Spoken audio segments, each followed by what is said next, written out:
have arrived at the very center of the Croatian coast and the largest city in northern Dalmatia, the city of Zadar. After visiting the small islands in the Zadar archipelago that are a real lure for sailors and lovers of a peaceful, relaxed vacation, we will head to the island of Pag, where we discover the secret of the famous Pag cheese and lamb. Stay with us.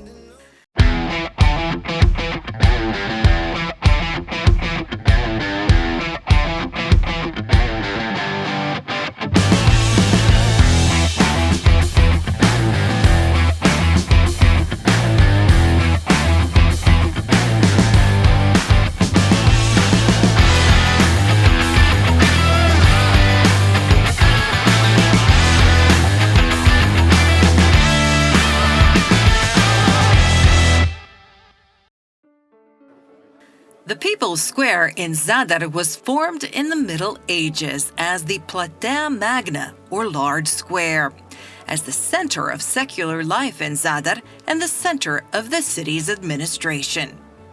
National Square is dominated by the Town Hall, built on the site of an old, unsightly town hall that was demolished during the Italian administration of Zadar and erected in 1934. In the 13th century, the town lodge was built on the square as a place for public, political, and legal gatherings, and municipal measures for length, weight, and volume were kept in it. Today's building is the center of artistic life in Zadar. Opposite the town lodge is the town guard. In the area in front of the captain's tower and the city wall, there was a deep defensive ditch until the 16th century. Today, it is Trg Pet Bunara, the square of 5 wells, one of the numerous and highly visited sites that enrich the tourist value of Zadar. The most famous street in Zadar is definitely Kalelarga. During Roman times, Zadar was built according to the strict principles of Roman urbanism, when a street network was arranged with several larger longitudinal streets and a larger number of transverse ones that divided the city into rectangular islands with residential homes. For the people of Zadar, Kalelarga is a special space and one of the symbols of the city, which evokes memories of beautiful moments and events as a place for socializing, fun and leisure, processions and folk festivities, and even first love. The Church of St. Donat is a recognizable symbol of the city of Zadar. It was built in the 9th century by Bishop Donat, after whom it was named. The church was built on the remains of the Roman Forum, and many remains from the Roman era were found in the walls and incorporated into the church.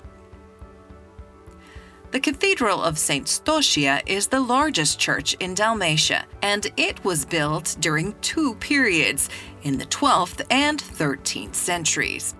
The sarcophagus containing the remains of St. Stoshia was commissioned by Bishop Donat of Zadar, and is kept in the cathedral on the altar in the northern apse. The sea organ is unique in the world. You must visit it and enjoy the sounds it produces thanks to waves and tides.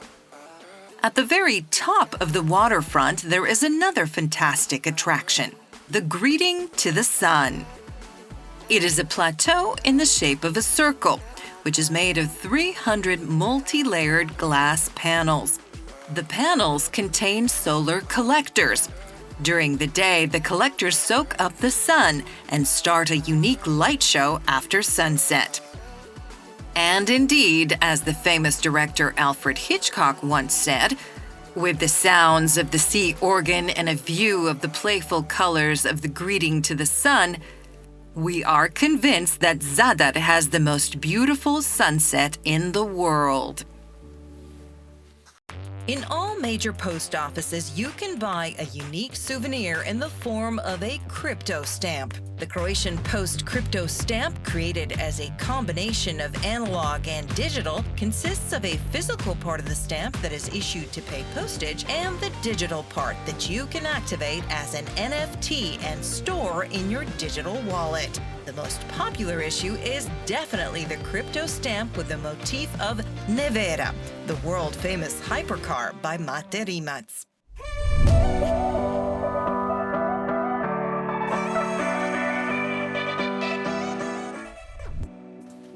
Nin is a small town 15 kilometers northwest of Zadar, the historical center of which is a small island with a diameter of 500 meters, on which the old town is located.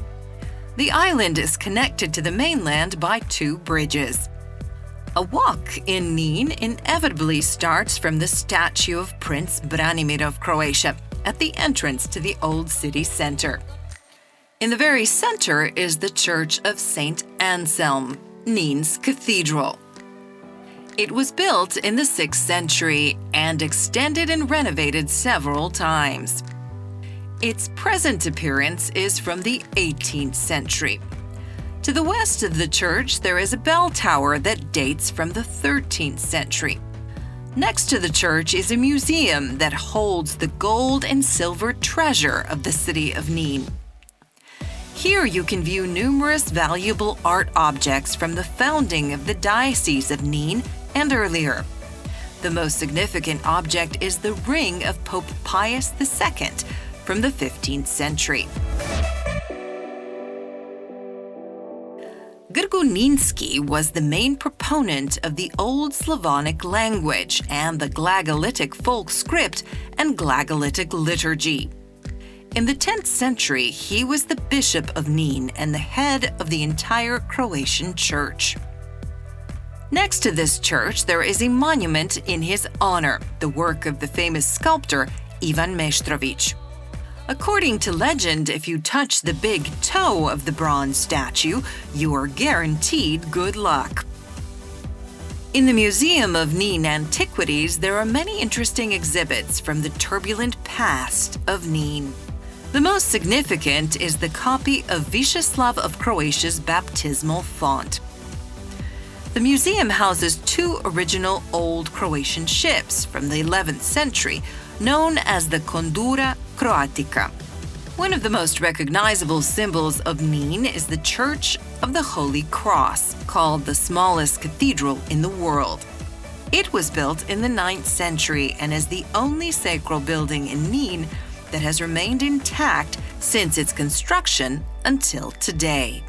Thanks to the position of the windows and the angle of the light, the church is a kind of calendar, because the exact date of the equinox and solstice can be determined by the angle of the light.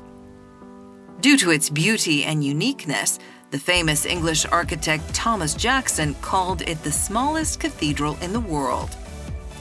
In Nin, you can see the remains of a Roman temple, as well as the remains of a Roman mosaic from antiquity. In a field a few kilometers outside the center of Nin is the Church of St. Nicholas. It is particularly important because, according to legend, 7 Croatian kings were crowned in Nin, and each crowned ruler rode with an entourage to the Church of St. Nicholas, and it was there that he introduced himself to the people. According to legend, the wife of the first Croatian king, Tomislav, was enchanted by the beauty of the sandy beach and spent every free moment here enjoying herself with her family. Because of that legend, this beach got its current name, Queen's Beach. Due to the excellent conditions and winds, Nin's beaches are popular among water sports enthusiasts.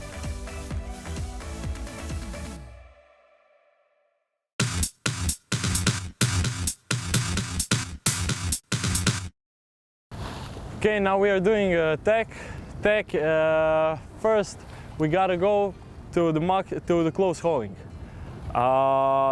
Tech is turned through the wind from close hauling to do the close hauling on the other side. Okay, first we gotta find the close hauling by looking at the sails and just turn in the wind. We are doing a turn, 90 degrees turn. To see that, you can look over your shoulder, and that's around 90 degrees, so you can know where you are going approximately after attack.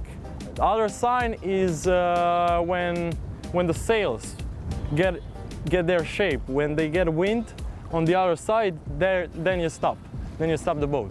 Okay, we got a self-tacking jib, so we don't have to do anything with the jib sheets. Okay, let's do tack.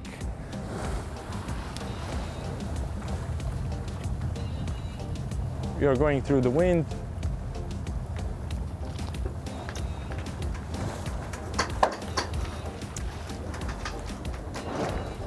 Sails are going on the other side.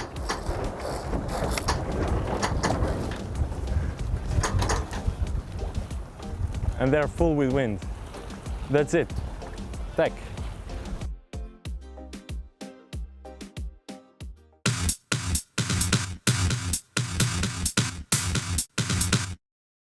Žut is one of the islands of the Kornati archipelago.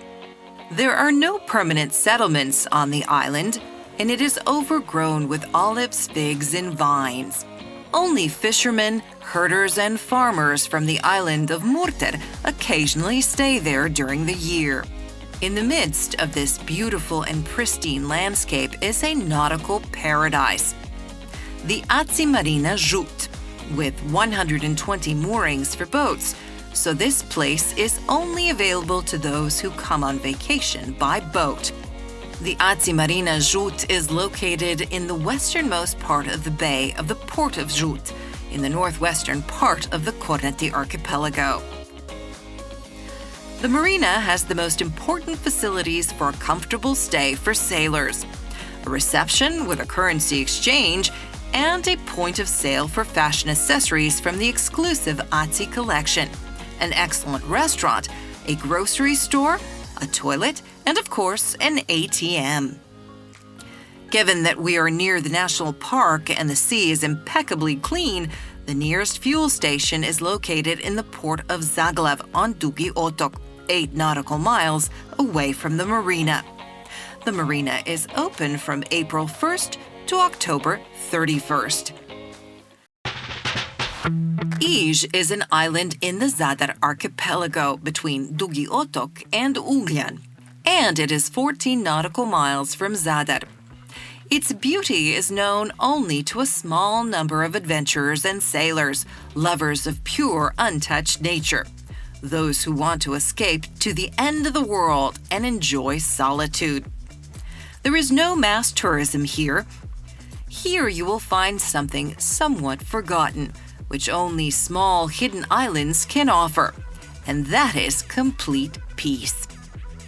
And something most of us have forgotten, mainly people, the people who make every place special.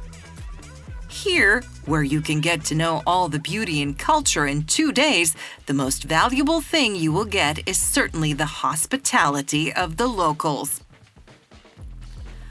The island of Olib is best known among sailors for its many sandy bays that provide fantastic opportunities for swimming and safe anchoring. It's necessary to pay attention to the depth gauge because in some places the sea is very shallow. Olib is also the largest settlement on the island, and it has a safe harbor with berths and moorings. Catamarans and larger ships dock at the breakwater, so be careful where you moor the boat. The settlement of Olib is mentioned as far back as the times of ancient Greece and the Roman Empire. In the 16th century, the castel was built, a tower for defense against pirate attacks. Once more than 1,500 inhabitants lived on the island, but today that number has dropped to only about 150.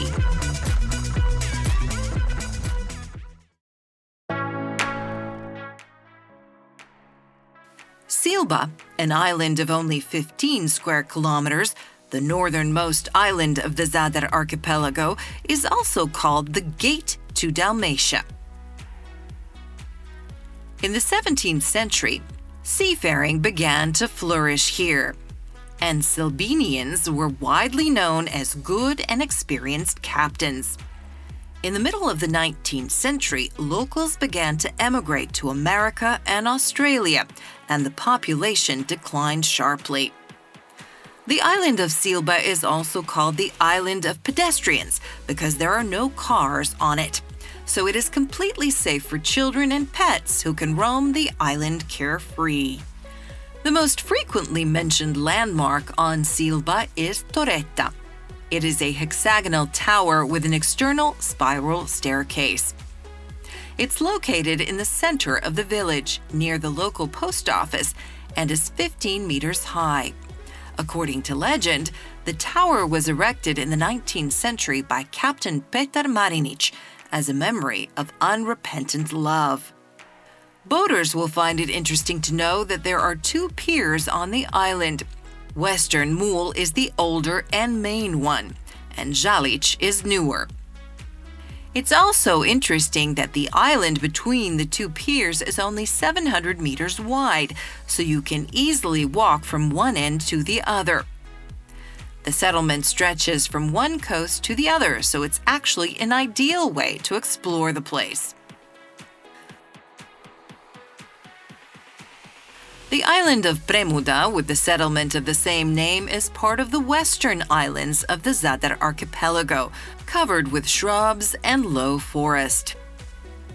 It is a particular favorite destination for boaters and sport fishermen. There is an anchorage in Krial Bay. The settlement is located in the center of the island at an elevation of 90 meters. On the whole island, you will find 2 restaurants, 2 shops, a clinic, a post office, and a church. So this is an ideal place for those who want to escape from civilization and busy life for a while. Premuda is also an attractive destination for sailors and divers. In the vicinity of Premuda, there are numerous attractive diving locations, such as the popular cathedral, a system of caves that enchants with its beauty. The Tsent Istvan shipwreck will only be accessible to the most experienced divers. Not far from here, there is another gem for sailors looking for peace and beautiful nature, the island of Molat. It is separated from the nearby island of East by a 155-meter wide channel, only 6 meters deep. The length of the island is about 11 kilometers, and the width is 4.5 kilometers. Molat is an island overgrown with brush and pine forest, a real destination for individualists and those who like hiking with the scent of Mediterranean herbs. It is characterized by a whole series of bays, canals, beaches, and caves. Molat is the main settlement on the island with 2 beautiful bays, Yaz and Lucina, which provide safe anchorage for ships. Molat is the most attractive place on the island. It offers 2 shops, a bakery, a museum, various catering facilities where tourists can enjoy original Dalmatian specialties, and a beach called Yazi, which dominates the place and is one of the most visited and beautiful beaches on the island.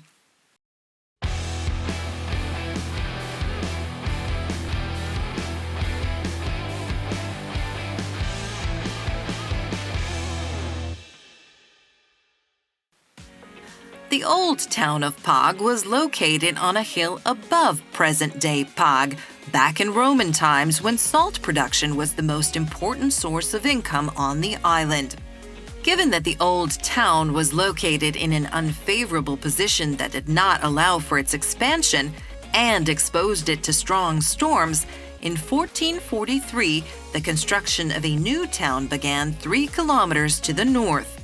This is where present-day Pag stands. One of the most famous builders who participated in the construction of the new town is Juraj Dalmatinac. The Middle Ages were marked by the production and trade of salt, for which Pag is still famous today. The Republic of Venice kept 3/4 for itself, while the owners of the salt works got to keep 1/4 of the salt produced. Everything was measured and even paid for with salt. Civil servants were paid with a certain amount of salt. Given that it was not practical to carry around large quantities of salt, judges in Pag received printed receipts, assignate. This is how the first paper money was introduced in these parts in the 18th century. In the city of Pag itself, there is a museum located in the former salt warehouses dedicated to this interesting product. Here you can see the tools and devices used in the past to extract and transport salt. Seeing all this and how much effort it takes to get salt from the sea to the salt shakers on our tables, we will never take salt for granted again. In the central town square is the Duke's Palace, and on its ground floor, the Gallery of Pag Lace. Lace making is a centuries-old tradition in Pag and dates back to the 15th century. It is believed that its roots come from the ancient Greek city of Mycenae. In the past, there were no templates or blueprints for making very complex patterns, but the method of making them was passed down from generation to generation. When getting married, the brides would bring with them the lace they had made as a dowry. In the Benedictine monastery of St. Margherita in Pag, the famous Pag dessert, bashkotini, has been produced for centuries. It is a type of hard bread, which in the past was offered to guests together with coffee and milk. The city's main beach is a large beach with fine miniature pebbles that are not as hard as sand, yet are small enough that even those with the most delicate feet can walk freely barefoot. The entrance to the sea is perfect. The slope is gentle, and at the bottom, there are even smaller and finer pebbles. The sea is very warm and extremely salty, which makes it interesting. It has a beautiful blue-green color and is extremely clean, as evidenced by the blue flag. Certainly the most famous product of the island of Pag is the widely known Pag cheese, which wins gold medals and awards all over the world. The island of Pag is specific in that it has very little grass, which is very salty due to the salt and brine blown by storms. The sheep that graze on this grass and aromatic herbs like immortella, sage, and holly produce a specific type of milk. It is for this reason that lamb from Pag is among the most valued delicacies. The secret of this superb delicacy lies in the life and diet of Pag sheep. Namely, the lambs live on open karst and bare rock, where they graze on sage, nightingale, and low grass, sprinkled with salt brought on by strong northeasterly winds during the winters. The lambs are separated from the sheep very early on and go to market with a weight of 7 to 10 kilograms. Lambs of this weight are considered the best and tastiest. The meat is extremely tender and tasty and is one of the most famous delicacies of the island of Pag. We have arrived on the island of Pag and we're visiting one of the more interesting Azi marinas in Shimoni.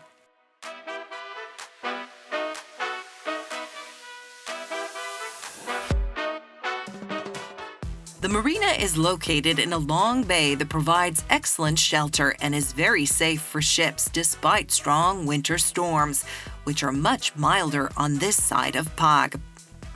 The marina has 191 berths in the sea and 45 berths on land. It can accommodate vessels of up to a maximum length of 18 meters. Guests who anchor their boats in the marina will be able to find everything they need for a pleasant stay. From a top restaurant, shop, sanitary facilities, and showers, to service and shops for boats and boat equipment. For guests who anchor their boats in the marina, transportation to Zrče beach and back by van is available, so that after a full day of sailing and swimming, they can dock at the marina in the evening and a van will take them to Zrče. They can party all night, and when they've had enough, the van will bring them back to the marina.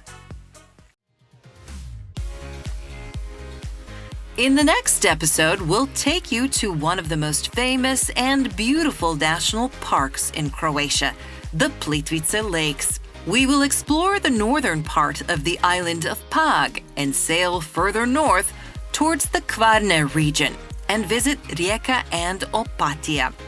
Have a smooth sail, and remember, a sailor is an artist whose medium is the wind.